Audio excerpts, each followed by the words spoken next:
Hozirgi kunda trendga chiqqan xaridorlar soatlab navbat kutayotgan shashlikni uy sharoitida o'zimiz tayyorlab ko'ramiz. Yarim soatda kamgina xarajatda uy sharoitida tayyorlasa ham bo'lar ekan-ku, lekin mazasi ishoning soatlab navbat kutishga arzirkan. Birinchi bo'lib lahmgina mol go'shtini qiyma qilib olamiz. Mol ichki yog'i va piyozni ham mesorovkadan chiqarib olamiz. Bulka nonni o'rtasidan ajratib olamiz va o'rtasidan chiqqan yumshoq joyini blenderda maydalab non talqoni tayyorlab olamiz. Agar uyda bulka non bo'lmasa, xohlagan non turingizdan foydalansangiz bo'ladi yoki tayyor non talqonni ham ishlatsangiz bo'ladi.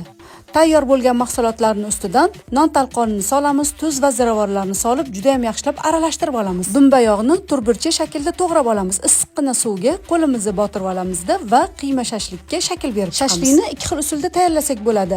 Orasiga dumba yog'i qo'yib yoki dumba yog'siz ham tayyorlasangiz bo'ladi. Biz ham aynan ikki xilini tayyorlab ko'rdik. 210-220 gradusda shashliklarni yarim soat pishirib olamiz. Shashlik tayyor bo'lguncha butun xonadonimni shashlikni hidi tutab ketdi. Endi ko'chalardan har xil qiyma shashliklarni sotib olishni keragi yo'q. Uy sharoitida ham xuddi shunday tayyorlasa bo'ladi. Videoga like bosib, yaqinlaringizga yuborib qo'ying. Ishtahangiz ochilsa, Robiyangiznikiga mehmonga keling.